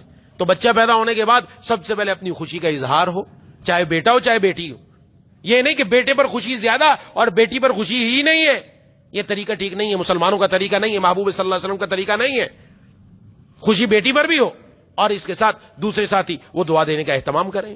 یہ 2 باتیں ہو گئی. تیسری بات, اب جب بچہ دنیا میں آیا تو اب اس کے دائیں کان میں آذان اور بائیں کان میں اقامت کہی جائے. ایک شروع دیکھیں ابتدا ہی ہو رہی ہے. ابھی اس بچے کو کچھ پتا نہیں ہے, اس کی آنکھیں بھی نہیں کھلی, کسی کی آنکھیں بھی نہیں کھلتی, ابھی 2-4 دن لگ جاتے ہیں, کسی کی کھل گئی لیکن اس کو شعور ہی نہیں ہے. لیکن اس کے دائیں کان میں اذان دو, بائیں کان میں اقامت کہو. یا اذان اور اقامت کہہ کر ابھی سے ہی اس کے دل میں اللہ تبارک و تعالیٰ کے نام کا بیج ڈالا جا رہا ہے, ابھی سے ڈالا جا رہا ہے. یہ شریعت ہمیں بتاتی ہے, یہ طریقہ دیکھیں سمجھایا جا رہا ہے. ایک بات ہو گئی. تیسری بات ہو گئی, اور اس کے بعد تہنیک کرانا. تہنیک کہتے ہیں کہ کسی گھر میں نیک فرد یا کسی عالم دین, کسی بزرگان دین میں سے کسی کے پاس جا کر ان کے منہ کا چبایا ہوا کچھ جس میں ان کا لعاب ملا ہوا وہ بچے کے تالو پر لگا دینا, تاکہ بچے کو اس کی برکت حاصل ہو. یہ آپ صلی اللہ علیہ وسلم اور صحابہ کرام میں بہت سارے تھے کہ ان صحابہ کرام کے بارے میں آتا ہے کہ ان کو جو ہے جو تہنیک کروائی جناب نبی کریم صلی اللہ علیہ وسلم نے دی, کہیں صحابہ نے دی, اور ان کی وجہ سے بچوں کے اندر اخلاق میں بڑا اثر پڑتا ہے. یہ تہنیک کرانا کسی اچھے انسان کا, گھر میں کوئی قریب میں نہیں ہے, عالم نہیں, گھر میں کوئی بزرگ خاتون ہے, بزرگ مرد ہے, تو اس کے منہ میں چبوا دیا, کوئی کھجور چبوا لی اور اس کا کچھ حصہ اس کو دے دیا, یہ تہنیک کرانا اس کو کہا جاتا ہے. اور بعض جگہ ایسا بھی ہوتا ہے کہ بعض لوگوں کے پاس اگر کسی بزرگ کے کپڑے موجود ہیں, پرانے ان کے کپڑے تھے, تو وہ مطلب کوئی قمیض تھی وہ پھٹ گئی, تو انہوں نے اس قمیض کو بچے کے سائز کیا بنا کر سی لیا گھر کی خواتین نے, اور سی کر اپنے بچے کو وہی پہنا دی کہ برکت حاصل ہو جائے. تو ٹھیک ہے. تو تہنیک کرانا, تہنیک کرانے کے بعد اب بچے کا اچھا نام رکھا جائے. یہ نام میں بڑا مسئلہ ہوتا ہے. نام رکھنے میں چند باتوں کا خیال رکھنا ضروری ہے. سب سے پہلی بات کہ نام بامعنی ہو, نام معنی دار ہو, اچھا معنی رکھتا ہو, اور یہ سمجھے جتنے بھی حضرات صحابہ کرام ہیں, حضرات صحابیات ہیں رضوان اللہ علیہم اجمعین, سارے کے سارے, ان کے سب نام اچھے تھے. لہذا ان ناموں میں معنی دیکھنے کی ضرورت نہیں کہ معنی دیکھو, نہیں, ان کے معنی اچھے تھے تو حضور صلی اللہ علیہ وسلم نے ان کے نام باقی رکھے. جن کے ناموں میں کچھ مسئلہ تھا آپ نے ان کے نام ہی تبدیل فرما دیے. تو اس لیے صحابہ کرام کے نام سب اچھے ہیں اور یہی رکھنے کی کوشش کرنی چاہیے. آج کل ایسا نام بتاؤ کہ جو کسی نے نہ رکھا ہو, تو کیسا نام بتائیں بھائی, کہاں سے لے کر آئے ایسا نام؟ یہ تو جی ہمارے خاندان میں فلانے کا بھی تھا, یہ تو فلانے کا بھی تھا, اور کہیں مر گئے, اس کی نانی کا نام تھا, اب نانی کا نام تھا وہ تو گئی دنیا سے, تو رکھ لے, کیا مسئلہ ہے؟ نہیں رکھنا نہیں, کوئی نیا نام لا کر. تو کہاں سے لائے نیا نام, کہاں سے لائے؟ ہمارے پاس کوئی نیا بنا ہوا ہے سسٹم. ہاں حضرات صحابہ کرام صحابیات کے نام رکھو, وہ لوگ نہیں رکھتے, یہ نیا نام ہے, جب گھر میں رکھیں گے وہ نیا ہی ہوگا انشاءاللہ. وہ رکھو. کتنے صحابہ کرام, کتنی صحابیات, رکھتے چلے جائیں, نام ہی نام ہے الحمدللہ. اور نیت یہ ہو کہ میں نے اپنی بیٹی کا نام فاطمہ رکھا, یا اللہ میری بیٹی میں حضرت فاطمہ رضی اللہ تعالیٰ عنہ صفات پیدا فرما دے. ہوا کام بنا کہ نہیں؟ نام فاطمہ رکھ دیا, لیکن اس کو بتایا نہیں کہ فاطمہ, حضرت فاطمہ رضی اللہ تعالیٰ عنہ پردہ کیسا کیا کرتی تھی, اور وہ گھر میں رہا کیسا کیا کرتی تھی, وہ حضرت علی رضی اللہ تعالیٰ عنہ کے ساتھ انہوں نے زندگی کیسے گزاری. نام تو فاطمہ رکھا, وہ فاطمہ نعوذ باللہ ڈانس کرتی ہے جا کر, وہ جا کر بچوں کے سامنے گالیاں دی جا رہی ہیں اور سمجھایا جا رہا ہے, دیکھو جی میری بچی تو ڈانس کر رہی ہے, دیکھو ماں بڑے فخر سے سینہ تان کر کہہ رہی ہے, کر رہی ہے, بہت اچھا سکھایا, قبر میں تو جانے تو پتہ چل جائے گا کیا ڈانس ہوتا ہے. کہاں ہم چلے گئے؟ ہمیں تو اللہ تبارک و تعالیٰ کے محبوب صلی اللہ علیہ وسلم کی امت میں پیدا ہوئے، ہم کیوں دوسروں کی طرف دیکھ رہے ہیں؟ ہم کیوں غیروں کی طرف دیکھ رہے ہیں؟ ہم کیوں یورپ کو دیکھ رہے ہیں؟ ہم کیوں کسی اور کو دیکھ کر اپنی زندگی گزاریں؟ ہمارے سامنے تو آپ صلی اللہ علیہ وسلم کا طریقہ اتنا بہترین طریقہ کہ اس سے بڑھ کر کوئی طریقہ نہیں ہو سکتا، کیا وجہ ہے ہم غیروں کی طرف چلے گئے؟ تو اس لیے سب سے پہلے یہ نام ایسا ہو بامانہ ہو، نمبر 1، نمبر 2 مختصر ہو، لمبا چوڑا نام نہیں ہو، بعض 2 3 نام رکھتے ہیں، ایک ہی نام ہے، مختصر نام ہو، اور نمبر 3 آسان ہو۔ ایسا نام نہ رکھو کہ زبان پر چڑھے ہی نہ۔ بعض لوگ ہوتے ہیں مثلا دین کے ساتھ تعلق رکھنے کی وجہ سے کچھ نام ہم بار بار سنتے ہیں، سن کر ہماری زبان پر تو چڑھ جاتے ہیں، خواتین کی زبان پر نہیں چڑھتے، جس کی وجہ سے نام ہی بدل دیتی ہیں۔ وہ نام بچے کا کچھ ہوتا ہے، گھر میں نام کچھ اور ہی لیا جاتا ہے، پتہ نہیں کیا بنا دیتے ہیں اس نام کو۔ نام بگاڑنا بھی جائز نہیں ہے، تو ایسا نام رکھو جو عورتیں بھی آسانی سے زبان پر لے سکیں۔ تو نام کے اندر 3 باتیں بتا دی، بامانہ ہو، اگر حضرات صحابہ کرام کا تو سبحان اللہ، بس بہت اچھا ہے، حضرات صحابیات کا ہے، نمبر 2 آسان ہے، اور نمبر 3 مختصر ہو۔ بس یہ جو چیزیں پائی جائیں گی، نام ہمارے لیے بہت مفید ہے، الحمدللہ اس کا اہتمام کرنا چاہیے۔ ایک تو یہ نام کے اندر جائیں بائیں نہیں گھومنا چاہیے کہ جی فلانی تاریخ کو رات کو اتنے بجے پیدا ہوا، اب آپ دیکھ کر بتائیے اس کے لیے کون سا نام اچھا رہے گا۔ اس کے لیے سارے نام ہی اچھے ہیں، ہاں سارے نام اچھے ہیں اس کے لیے، یہ دن کے ساتھ اس کا کوئی تعلق نہیں ہے، یہ غیروں نے ہمارے اندر ڈال دی، یہ نجومیوں نے بیٹھے ہوئے نا بڑے بڑے نجومی۔ آج آپ کا ستارہ کیا کہتا ہے تو آپ کا دماغ کیا کہتا ہے؟ ستارہ کیا کہتا ہے آپ کا؟ ہمارے ستارے نے کیا کہنا؟ ہمارا ستارے سے کیا تعلق ہے؟ ہمارا تو تعلق اپنے مولا کے ساتھ ہے، ستارہ پیدا کرنے والے سے۔ ستارہ کیا کہتا ہے آپ کا؟ وہ بہت ساری قوم لگی ہوئی ہے نا، ایسے بھی بعض ہیں کہ نیک ہیں، وہ بیچارے کچھ ایسا کام کر دیتے مجھے پتہ چل جاتا ہے کہ گڑبڑ ہو گئی ہے کہیں، تو کیا بھئی یہ تم کیا کر رہے ہو، کیا ہو گیا؟ کہ جو پتہ ہی نہیں تھی، ہمیں پتہ کیسے نہیں تھا؟ اللہ کے بندے کیا فضول چیزوں کے اندر پڑ گئے۔ ستارہ کیا کہتا ہے؟ ہاں ہاتھ دکھا دو جا کے، ہاتھ کیا کہتا ہے آپ کو؟ کچھ بھی نہیں کہتا۔ نہیں ہاتھ دکھاؤ میں بتا دوں گا تیری 2 شادی ہوں گی 3 ہوں گی، ایک ہی نہیں ہو رہی تو 2 3 شادی کی بات کر رہا ہے، کسی کی ایک ہی نہیں بن رہی۔ مصیبت ہے، فضول کام ہے۔ آج کل نوجوان طبقہ بہت، کوئی ہاتھوں میں لال پیلی ڈوریاں پہن کے، کوئی نہ جانے کن کن چکروں میں پڑ گیا اللہ کے بندے۔ ارے جس کا مولا ہے، جس کا اللہ ہے، جو محبوب کبریا خاتم الانبیاء سرکار دو عالم صلی اللہ علیہ وسلم کا امتی ہے، وہ ان چکروں میں پڑے گا؟ وہ تو اپنے رب کے در پر آئے۔ حدیث میں فرمایا جناب نبی کریم صلی اللہ علیہ وسلم نے کہ اللہ سے ہر چیز مانگو، یہاں تک کہ تسمے کا جوتا بھی مانگو، گھر میں نمک نہیں وہ بھی اللہ سے مانگو، یہاں تک فرمایا گیا۔ کدھر چلا گیا انسان؟ کیا ہو گیا ہمارے بچوں؟ وہ بعض بچے پیدا ہوتے ہی کالی ڈوری باندھی، لال ڈوری باندھی، کیا ہو گیا؟ کیوں باندھی آپ نے؟ نظر سے بچ جائے، نظر سے بچ جائے۔ قل اعوذ برب الناس، قل اعوذ برب الفلق۔ جناب نبی کریم صلی اللہ علیہ وسلم نے بتایا جو آدمی اس کو صبح و شام پڑھتا ہے، اللہ تعالیٰ اس کو ہر قسم کے نقصان سے محفوظ فرما دیتے، محفوظ فرما دیا۔ اس پر یقین نہیں ہے، ڈوری پر یقین آ گیا ہمارا، ہمیں اللہ پر اعتماد ختم ہو گیا، ختم کر دی ہم نے ساری چیزیں۔ ارے اللہ پر اعتماد رکھو۔ بچے کے لیے یہ ہے اصل کہ اس کی ڈوری نہیں، اس کو قرآن کی سورت کی لوری سناؤ، ڈوری کی بجائے لوری سناؤ، کام بن جائے گا بچے کا۔ اور تصویریں کھینچ کھینچ کے اسٹیٹس پر مت لگاؤ۔ آج سب سے زیادہ نظر بچے کو اسی وجہ سے لگ رہی ہے، یاد رکھیں بات کو۔ یہ بات بہت خوش ہوتے ہیں جی ہم نے بچے کی تصویر لگا دی، 4 دن بعد کہتے ہیں جو بچہ کھاتا پیتا ہے جسم کو لگتا ہی نہیں، لگے کیسا؟ آپ اس کو پپو بنا بنا کر اس کو تصویریں تو لگا رہے ہو، ماں باپ کو اچھا لگ رہا ہے الحمدللہ، دوسروں کو دکھا کر کیا کرنا ہے؟ اپنے بچے کو سنبھال کے رکھا جاتا ہے۔ مائیں جب دودھ دیتی تھی بچوں کو، اب تو پتہ نہیں آج کل تو یہ رواج بھی یہ بھی ختم ہو گیا۔ یہ آپ پرانی مائیں اور نانیاں دادیاں جانتی ہیں کہ وہ دیا جاتا تھا تو بچے کے فیڈر کے اوپر بھی ایک کور چڑھاتے تھے۔ فیڈر تو ہے اس کا پلاسٹک کا، اس پر کور چڑھانے کی کیا ضرورت ہے؟ وہ کور اس کے اوپر وہ بہت خوبصورت سا بنا کر، اون کا بنا کر اور کپڑے کا بنا کر چڑھا دیتی تھی۔ کیوں؟ میرے بچے کے دودھ کو نظر نہ لگ جائے، پیچھے یہ بات تھی، دودھ کو نظر نہ لگ جائے۔ اور اب سب کو دکھا رہے ہو، نظر لگاؤ، لگاتے رہو، تو کیا بنے گا؟ اپنی تصویریں بھی جو ڈالتے ہیں جو دوسروں کی بھی ڈالتے ہیں، یاد رکھیں وہ اس چیز سے محفوظ نہیں ہے، پھر پریشانی بعد میں پھر پچھتاتے ہیں کہ یہ کیا ہو گیا۔ یہ جو ہو گیا وہ اپنے ہی کیے کا نتیجہ ہوتا ہے، اس لیے اس پر ڈالنے کی ضرورت نہیں۔ اپنا بچہ اچھا لگا ماشاءاللہ الحمدللہ سبحان اللہ، ہاں اپنے بچے کے لیے کہو۔ ماں باپ کی بھی نظر لگتی ہے اولاد کو، تو جب بھی بچہ پیارا لگے تو ماشاءاللہ کہہ دینا چاہیے، ماشاءاللہ کہہ دیں گے انشاءاللہ نظر نہیں لگے گی اس کو۔ تو بہرحال عرض کر رہا تھا اچھا نام رکھا، اور اگر کسی کا برا نام رکھ دیا، نامناسب نام ہے، اس کو تبدیل کرنا چاہیے۔ بعض بچے ایسے آتے ہیں وہ عجیب عجیب نام ہوتے ہیں، وہ نام بھی پتہ نہیں، انامتا کیا نام ہے؟ انامتا نام رکھا ہوا اس کا، اور پتہ نہیں کسی نے کون سا نام رکھ دیا، کسی نے کون سا نام، ایسے نام رکھ دیں جس کا معنی برا ہوتا ہے، تو وہ برائی کی وجہ سے گڑبڑ ہو جاتی۔ تو نام اچھا رکھے، نام ہمیشہ اچھا رکھنا چاہیے، اچھے نام کا اچھا اثر رہتا ہے۔ جتنے بھی اچھے نام ہوں گے ان کو بدلنے کی ضرورت نہیں، تو اگر کسی نے غلطی سے ایسا رکھ دیا تو اس نام کو بدلنا چاہیے۔ بعد اس کے بعد حکم ہے کہ عقیقہ کیا جائے. 7ویں دن نام بھی پکا کرے, 7ویں دن عقیقہ بھی کریں. 7ویں دن بچے کے سر کے بال بھی مونڈ دیے جائیں, اور مونڈ کر وہ بالوں کے وزن کے بقدر چاندی صدقہ کرنا یہ بھی مستحب ہے. یہ سارے کام شروع میں ہو رہے ہیں, چاندی صدقہ کر دی جائے. اور ساتھ ساتھ اگر زعفران مل جائے تو زعفران کا لیپ بچے کے سر پر لگا دیا جائے, بڑا مفید رہتا ہے اس کے لیے. ہاں وہ لگا دیا جائے. وہ نہیں لگا سکتے ٹھیک ہے, لیکن سر کے بال اتار دیے جائیں. تو چاہے بچہ ہو چاہے بچی ہو, دونوں کے لیے حکم یہی ہے. اور عقیقے کا حکم ہے, اگر بیٹا ہے تو 2 جانور اگر اللہ نے طاقت دی ہے, اگر طاقت نہیں ہے تو 1 جانور ذبح کر دے, اگر ایک کی بھی طاقت نہیں ہے تو کوئی بھی نہیں ذبح نہ کرے, کوئی مسئلہ نہیں, لیکن کچھ صدقہ کر دے بچے کی طرف سے. یہ عقیقہ کرنے کا مقصد یہ ہوتا ہے کہ کوئی بلائیں علائیں اس بچے کی طرف نہ آئے, اللہ تعالیٰ اس سے حفاظت فرمائے, اللہ تعالیٰ اس سے حفاظت فرمائے. حدیث شریف میں ہے کہ ماں باپ دونوں کو ترغیب دی گئی ہے, شوہر اور بیوی کو, کہ جب وہ آپس میں ملے اس وقت ایک خاص دعا ہے, اس دعا کو اگر پڑھنے کا اہتمام کریں, اگر اللہ تعالیٰ اس رات اولاد کی نعمت سے نوازیں گے تو اس اولاد کو شیطان کبھی بھی زندگی میں تکلیف نہیں پہنچا سکے گا.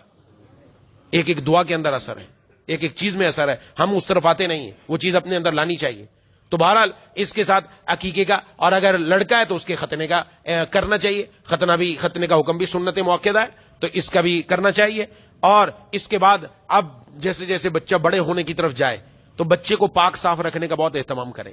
مائیں اس کے اندر بڑی کوتاہی کرتی ہیں. بچہ اگر پاک صاف نہیں ہوگا اس سے پریشانی ہوگی. آپ خود سوچیں, ہم اگر پاک صاف نہ ہوں تو طبیعت کیسی ہوتی ہے. جب پاک صاف نہیں رہتا تو اس کی طرف شیاطین اور غلط چیزیں زیادہ آتی ہیں. بیت الخلاء جاتے ہیں تو کیا دعا پڑھ کے جاتے ہیں؟ بیت الخلاء آپ نے پاک صاف کر کے رکھا ہوا ہے, بالکل چمکدار ہے, تو بھی حکم ہے دعا پڑھ کے جاؤ, اللہم انی اعوذ بک من الخبث والخبائث, خبیث جنوں خبیث جنیوں ان سے میں پناہ اللہ تبارک و تعالیٰ سے عرض کر رہا ہے کہ اللہ اپنی پناہ میں لے لے, ان کی شرور سے میری حفاظت ہو جائے. ہاں وہ جگہ گندگی کی ہے, تو بچہ اگر گندگی میں رہے گا تو وہ بھی بہت ساری بیماریوں اور بہت ساری چیزوں کا شکار ہو جائے گا. بچے کو پاک رکھنے کی کوشش کریں, اور جتنا بچے کو پاک رکھیں گے بڑا ہو کر بھی یہ پاک رہنے کی کوشش کرے گا. یہ ہمیشہ کوشش کرنی چاہیے, یہ ماں کی ذمہ داری ہے. جیسے جیسے بڑا ہو ماں کی ذمہ داری ہے بچے میں حیا اور شرم پیدا کرے. یہ نہیں ننگا گھوم رہا ہے گھر میں, کا بچہ ہی ہے تو بچہ ہے ٹھیک ہے, ابھی وہ والا حکم نہیں ہے, لیکن بچے کے اندر سے حیا ختم ہوتی چلی جاتی. کتنے ایسے آپ نے بھی دیکھا ہوگا, یہاں دائیں بائیں جا گزرے تو نالیوں پر اچھے بلے لڑکے, جوان لڑکے کھڑے ہو کر پیشاب کر رہے ہیں. کہ پیشاب کر رہا ہے کہ نہیں کر رہا, اس کو کوئی فکر ہی نہیں, کوئی میری شرمگاہ کی طرف دیکھ رہا ہے, کوئی میرے سطر پر نظر ڈال رہا ہے. نظر ڈالنے والا بھی گناہگار ہے, وہ جو کھول کر کھڑا ہے وہ بھی گناہگار ہے, لیکن اس کے ذہن میں ہے ہی نہیں کہ حیا بھی کوئی چیز ہوتی ہے. بعض ہوتے ماں باپ ہوتے کہ میں تو ابا ہوں, میں تو اماں ہوں, کوئی مسئلہ نہیں. کیوں کوئی مسئلہ نہیں ہے؟ مسئلہ ہے. مسئلہ کیسے نہیں ہے؟ بچیوں کو بھی سکھائیں, بچوں کو بھی سکھائیں, دونوں کپڑے تبدیل کریں. جیسے جیسے وہ بڑی عمر کو پہنچ رہے ہیں نا, اب تھوڑی بڑی عمر ہو رہی, سمجھدار ہو رہے ہیں, اب انہوں نے خود کپڑے بدل لے, تو ان کو سمجھائیں کہ ماں باپ سے چھپ کر کپڑے بدلے, بہن بھائیوں سے چھپ کر کپڑے بدلے. یہ سکھانا ہے. اس لیے 7 سال کی عمر میں ہونے پر آگے حکم شریعت کے آنا شروع ہو جاتے ہیں کہ اب ان کے بستروں کو جدا کر دو. بستروں کو جدا کرنے کا مطلب صرف یہ نہیں کہ لڑکے لڑکوں کے ساتھ سو جائیں, لڑکیاں لڑکوں کے ساتھ نہ سوئیں. نہ ہر ایک الگ الگ سوئے, چاہے لڑکا ہی کیوں نہ ہو. 2 لڑکے ہیں دونوں الگ الگ سوئیں. الگ الگ سونے کا مطلب یہ نہیں کہ الگ کمرے, الگ الگ بستر ہو. بچیے ان کا الگ الگ بستر ہو, ہر ایک کا الگ الگ بستر. یہ شریعت کا حکم ہے. اب آپس میں ایک دوسرے کے ساتھ چمٹ کر نہ سوئیں, یہ شریعت کا حکم آ رہا ہے. یہ ابھی سے بہت ساری چیزیں سکھائی جا رہی ہیں. یہ وہ چیزیں جن کا تعلق حیا کے ساتھ ہے, اور جتنی زیادہ حیا ہوگی یہ بچہ اتنا ہی زیادہ شرم والا ہوگا, تو آگے جا کر زندگی اس کی بڑی زبردست بنے گی. یہ یاد رکھیں. اور جب حیا ختم ہو جاتی ہے نا, تو حدیث شریف میں فرمایا اذا فاتک الحیا ففعل ما شئت, جب حیا ختم ہو جائے تو جو چاہے کرو, پھر کوئی پرواہ نہیں, پھر انسان جو کچھ کرتا رہے وہ کم ہوتا ہے. تو اس لیے یہ ساتھ ساتھ سکھایا جائے. اب یہ ماں کی ذمہ داری ہے. باپ تو گھر سے باہر ہے, کمانے کے لیے گیا ہے, ماں کی ذمہ داری ہے بچوں کی تربیت اس نہج پر کرنا شروع کر دے. بچہ رویا, کہا جی رو رہا ہے, کیا کریں؟ کہا موبائل فون لگا دے, ٹون لگا دے موبائل کے اندر, موبائل پر ٹون لگا دو. تو ٹون لگانے سے کیا ہوا؟ شیطان کو خوش کیا ہم نے. ٹون جتنی بھی ہیں سارے گانوں والی ٹون ہے, ہاں, تو اس کو سنا دیا. یہ کیوں نہیں دل میں آیا کہ قرآن پاک کی تلاوت بچے کے پاس لگا دو بھائی. قرآن پاک کی تلاوت لگاتے, بچہ قرآن کی تلاوت سن کر بڑا زبردست ہوتا, بڑی اچھی نیند آتی. بڑوں کو نیند نہیں آتی؟ ہاں آتی ہے. کبھی رات بھر اگر خدا نہ خواستہ کوئی بندہ ڈرامہ دیکھ رہا ہے, فلمیں دیکھ رہے, نیند ہی نہیں آتی. لیکن جیسے ہی قرآن کی تلاوت شروع کی, جیسے ذکر شروع کیا, نیند فوراً آ گئی, سو گیا. کیا بات ہے؟ بات بڑی گہری ہے. بعض لوگ کہتے ہیں نا کہ گانے جو ہیں یہ روح کی غذا ہے, نعوذ باللہ. تو گانے روح کی غذا نہیں, ہاں بد روح کی غذا ہے. بری روح کی غذا تو ہو سکتی ہے, اچھی روح کی غذا نہیں ہے. جب انسان اللہ کی نافرمانی کرتا ہے تو روح اندر تڑپتی ہے, روح کو چین نہیں آتا، اس لیے کہ روح اللہ کی طرف سے آئی ہے، اللہ تبارک و تعالیٰ کی طرف سے آئی ہے، اور اس کی غذا بھی اللہ نے اپنے نام اور اپنے ذکر میں رکھی ہے۔ اس لیے جب اس کو غلط چیز دیتے یہ تڑپنا شروع ہوتی، انسان کا جسم بے چین ہوتا ہے، اس لیے نیند نہیں آتی۔ لیکن جیسے ہی اس نے قرآن پڑھنا شروع کیا، تلاوت شروع کی، ذکر شروع کیا، روح کو سکون آنا شروع ہو گیا۔ آتے آتے نیند آ گئی۔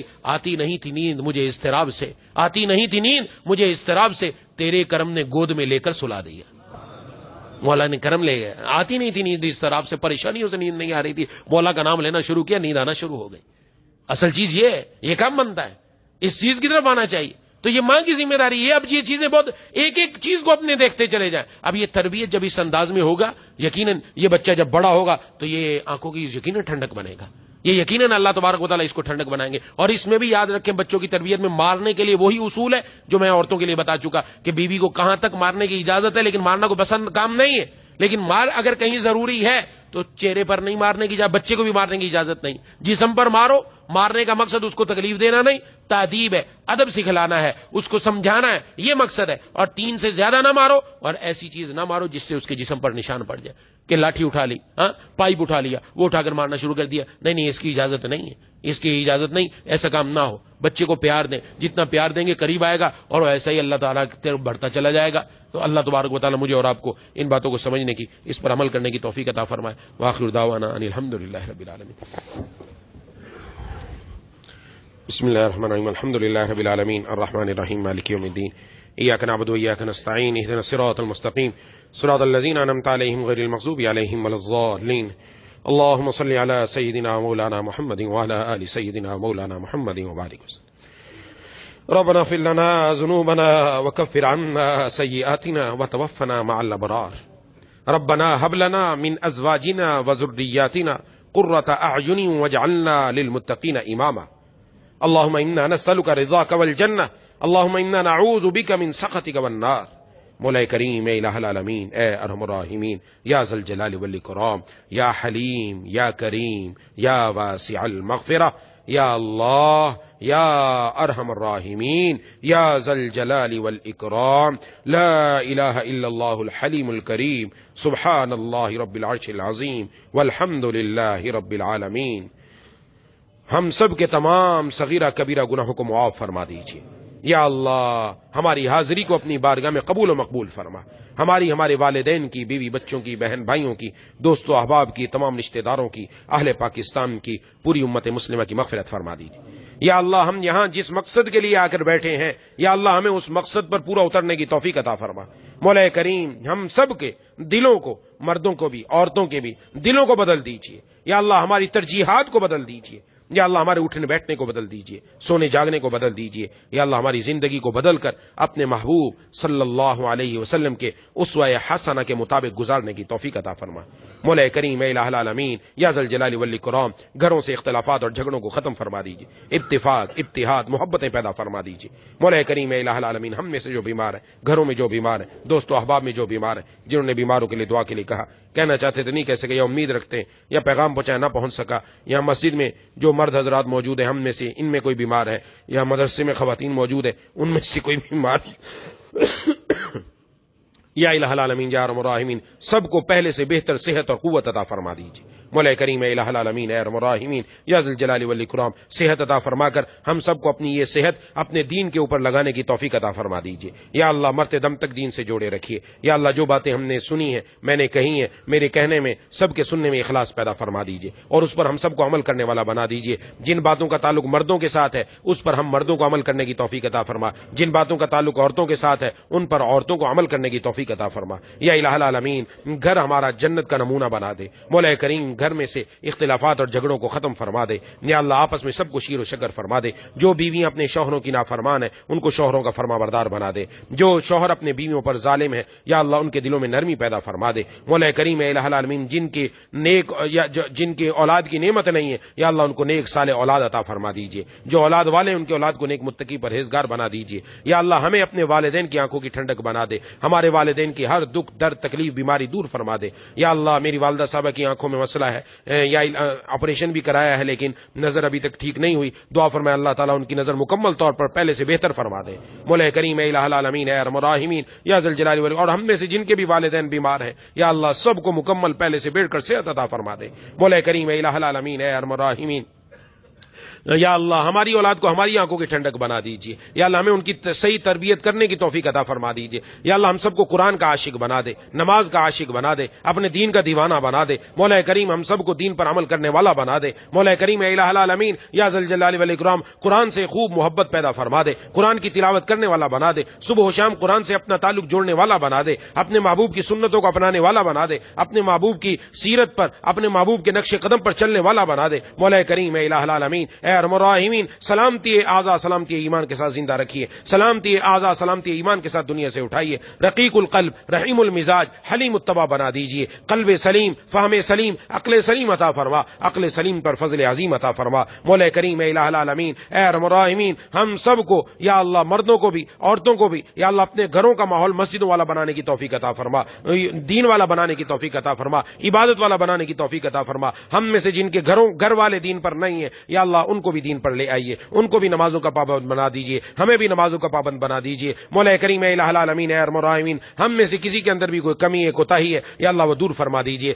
خصوصاً ہم سب کے دلوں کو یا اللہ بغض سے, کینے سے, حسد سے یا اللہ بدگمانی سے پاک فرما دیجیے. یا اللہ پاک فرما دیجیے. ہمارے دلوں میں اگر کسی کے بارے میں بدگمانیاں ہیں اور بغض ہے, کینہ ہے, یا اللہ ہمارے دلوں کو ان کے بارے میں صاف فرما دیجیے. اور کسی کے دل میں ہمارے بارے میں کینہ ہے, بغض ہے, بدگمانی ہے, یا اللہ ان کے دلوں کو ہمارے بارے میں صاف فرما دیجیے. آپس میں خوب شیر و شگر فرما دیجیے. مولا کریم اے الہ العالمین ہر ایک کو دوسرے کے ساتھ اچھا گمان رکھنے کی توفیق عطا فرما دیجیے. اے الہ العالمین اے ارحم الراحمین یا ذی الجلال والاکرام جتنی دعائیں آپ کے محبوب صلی اللہ علیہ وسلم نے فرمائی ہیں سب ہم سب کے حق میں قبول فرما لیجیے. جن جن چیزوں سے پناہ مانگی ہے ان سب سے ہم سب کو پناہ عطا فرما دے. مولا کریم اے الہ العالمین عمر کا ایک بڑا حصہ گزر گیا یا اللہ ہم آپ سے دور رہے, ہمیں پہلے ہی آپ کے قریب آنا چاہیے تھا. یا اللہ ہم اپنی ان سب کوتاہیوں پر معافی مانگتے ہیں. مولا کریم اب ہماری بگڑی بنا دیجیے. یا اللہ اب ہماری بگڑی بنا دیجیے. مولا آپ تو جس کو چاہیں اپنی طرف جذب فرما لیتے ہیں, مولا ہم سب کو جذب فرما لے. مولا جذب فرما لے یا اللہ جذب فرما لے, کسی کو محروم نہ فرما. مرنے سے پہلے سچی توبہ کی ضرور توفیق عطا فرما دیجیے.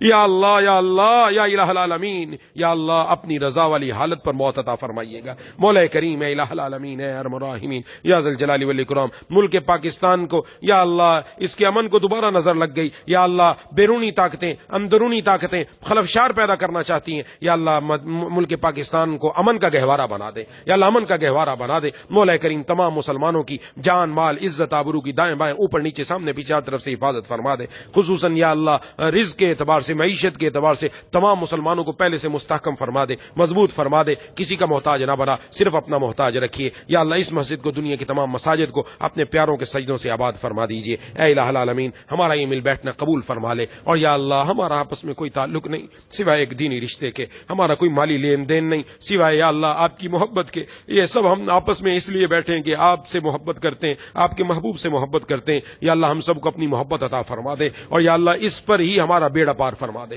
اسی پر ہم سب کے لیے جنت کا فیصلہ فرما دے. ربنا تقبل منا انک انت السمیع العلیم وتب علینا انک انت التواب الرحیم. صلی اللہ تعالی علی خیر خلقہ محمد وعلی آلہ وصحبہ اجمعین برحمتک یا ارحم الراحمین. آمین یا رب العالمین.